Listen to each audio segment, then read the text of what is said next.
O Senhor esteja convosco, Ele está no meio de nós. Proclamação do Evangelho de Jesus Cristo, segundo Mateus.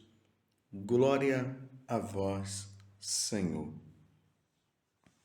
Naquele tempo, um dos 12 discípulos, chamado Judas Iscariotes, foi ter com os sumos sacerdotes e disse: Que me dareis se vos entregar Jesus?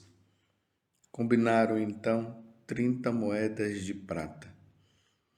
E daí em diante, Judas procurava uma oportunidade para entregar Jesus.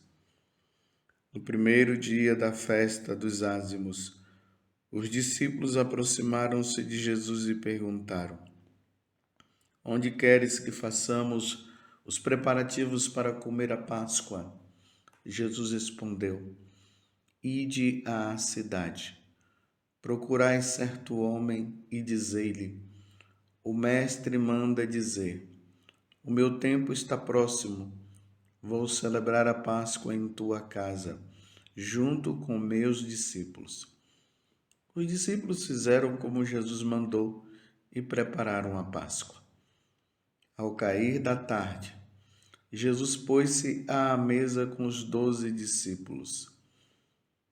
Enquanto comiam, Jesus disse: Em verdade, eu vos digo, um de vós vai me trair. Eles ficaram muito tristes e, um por um, começaram a lhe perguntar: Senhor, será que sou eu? Jesus respondeu: Quem vai me trair é aquele que comigo põe a mão no prato. O Filho do Homem vai morrer conforme diz a Escritura a respeito dele. Contudo, ai daquele que traiu o Filho do Homem. Seria melhor que nunca tivesse nascido. Então Judas, o traidor, perguntou: Mestre, serei eu? Jesus lhe respondeu: Tu o dizes. Palavra da salvação. Glória a vós, Senhor.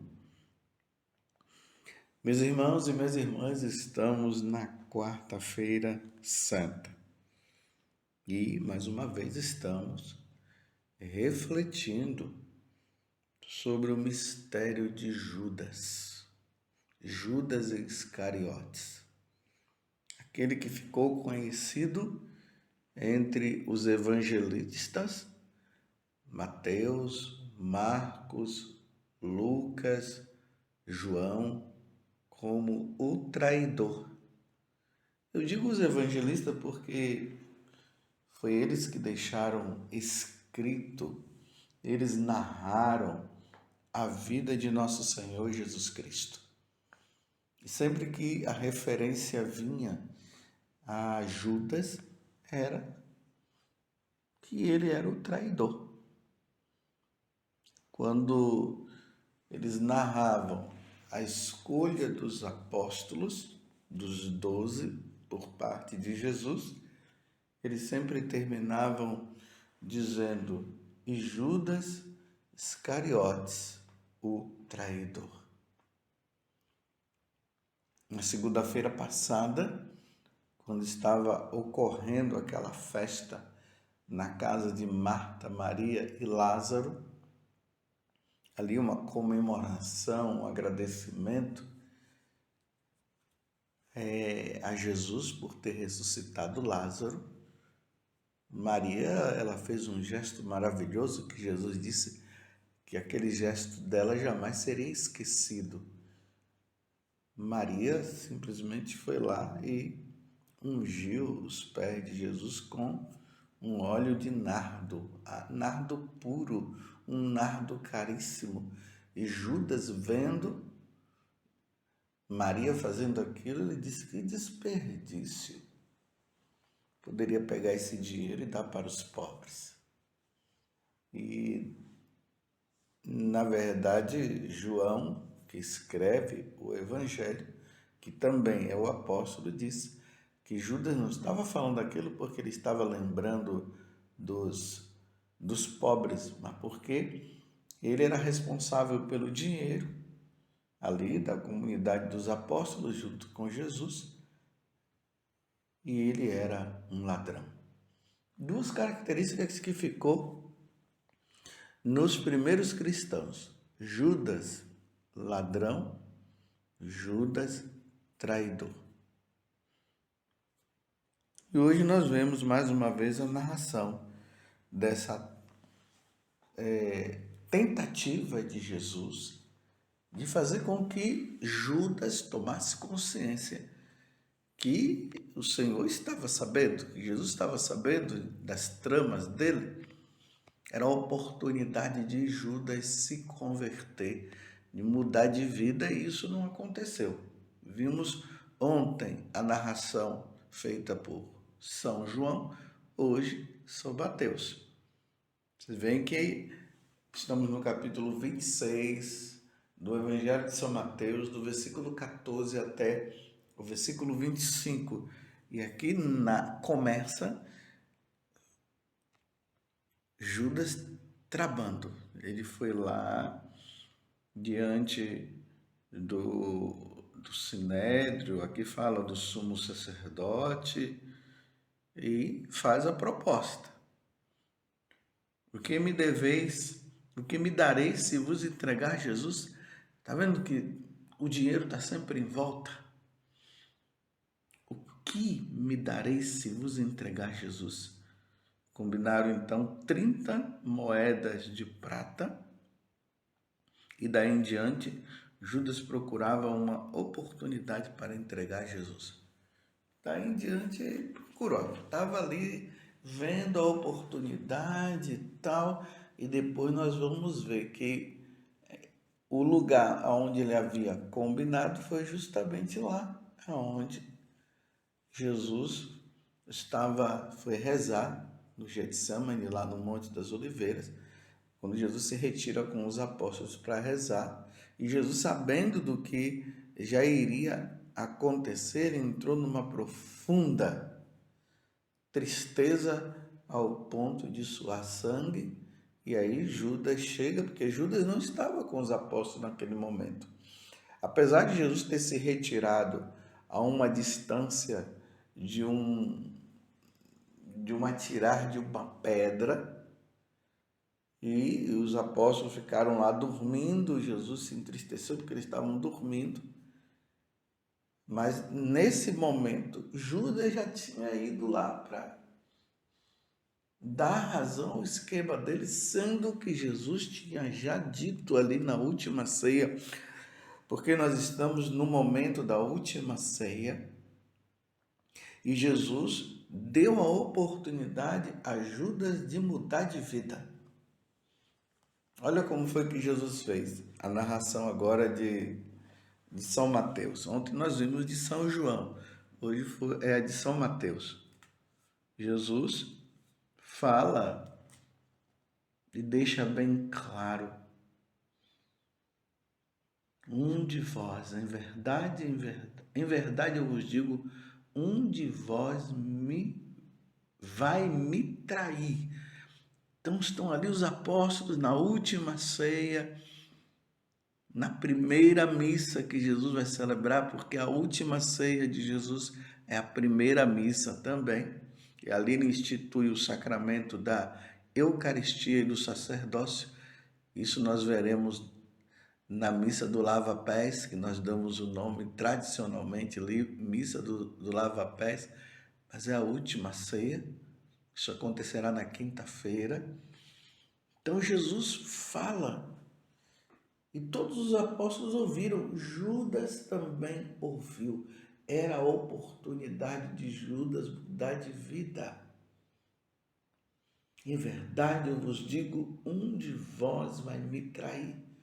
Eles ficaram muito tristes e um por um começaram a lhe perguntar: Senhor, será que sou eu? Aí Jesus respondeu: quem vai me trair é aquele que comigo põe a mão no prato. E lá no Evangelho de São João de ontem, Jesus dizia mais uma coisa: aquele a que molhar o pão e colocar na boca dele. Então Judas viu claramente que Jesus se referia a ele. Jesus dá mais outra oportunidade, dizendo até para Judas: vai e faz o que tem que fazer. E Judas foi e fez. Teve toda a oportunidade. E como eu dizia ontem, Judas, ele estava com Jesus, com o coração distante de Jesus. Ele já tinha o coração de traidor. Era ladrão e traidor. E estava com Jesus. Ontem, celebrando a missa lá no santuário, às 18h30, eu falei justamente isso. Caminhava com Jesus, mas não estava. Caminhava com Jesus, mas andava no pecado. E quantas vezes, meus irmãos, entramos numa situação dessa? Vamos à missa, somos de missa diária e tudo, mas estamos traindo, estamos cometendo pecados mortais, os pecados relacionados aos 10 mandamentos, os pecados mortais. Estamos ali e dizemos que nós estamos com Jesus, mas o coração longe. Não há conversão, não há mudança de vida. Como houve na vida de Mateus, que era um ladrão, um corrupto, e depois que Jesus disse: siga-me, ele seguiu e abandonou tudo. Abandonou a coletoria de impostos. Ele era um pecador público, todo mundo sabia do pecado de Mateus, e Mateus se converteu completamente. Como aconteceu também depois com Maria Madalena, que se converteu também, mudou de vida, e assim como muitos santos.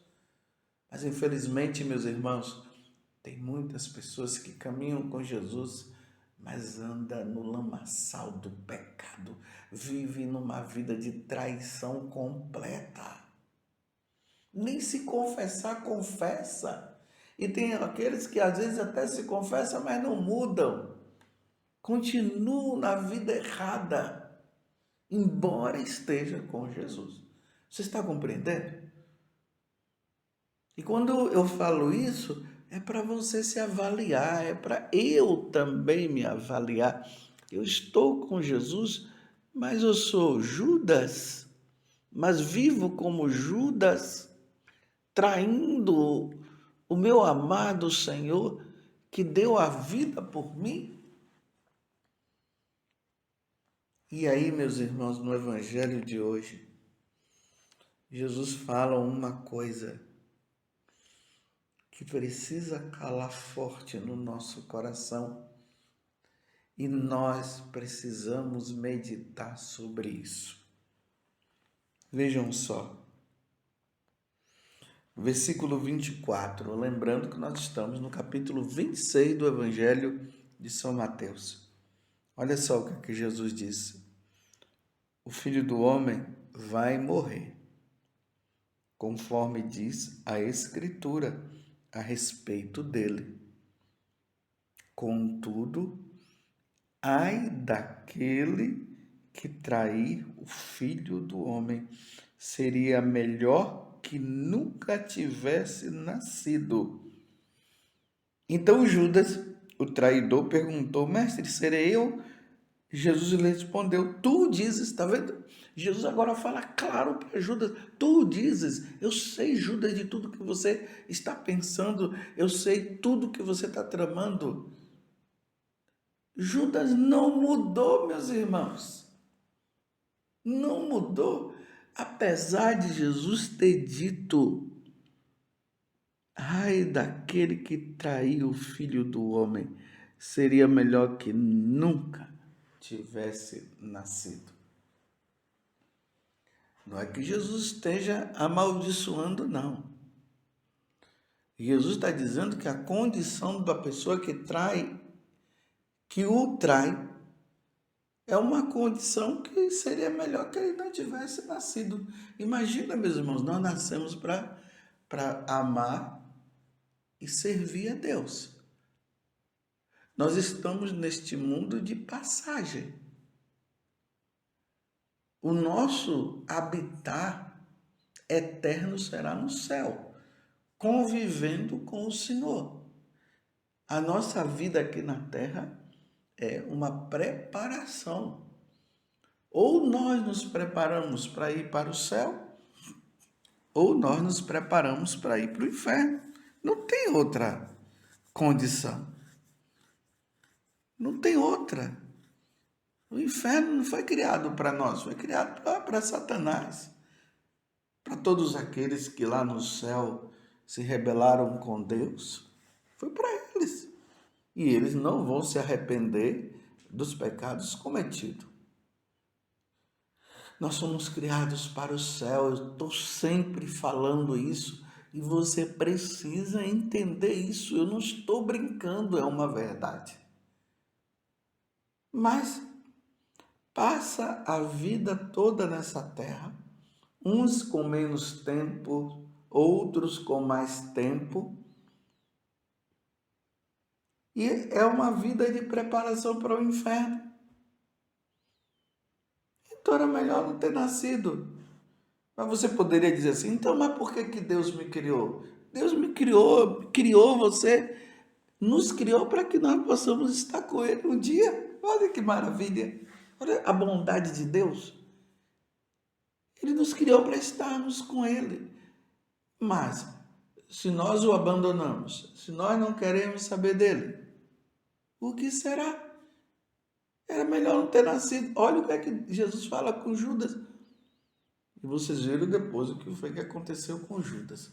Quando ele viu Jesus sendo levado, ele ficou arrependido ali, aquela coisa toda. Mas não foi um verdadeiro arrependimento, porque o arrependimento gera conversão, pedido de perdão. Ele simplesmente foi lá e se enforcou. Além de ter traído Jesus, ainda se enforcou. Que situação difícil de Judas. Mas eu digo, e você, meu irmão? Você, minha irmã, você filho de Deus, você filha de Deus, o que você tem feito da tua vida? A tua vida tem sido uma vida de preparação para ir para o inferno ou de ir para o céu, como os santos souberam se preparar.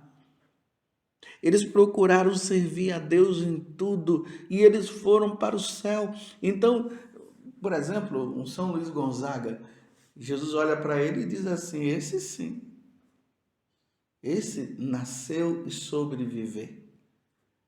E tantos outros, eu falei São Luís Gonzaga, novinho, mas você pode colocar qualquer santo.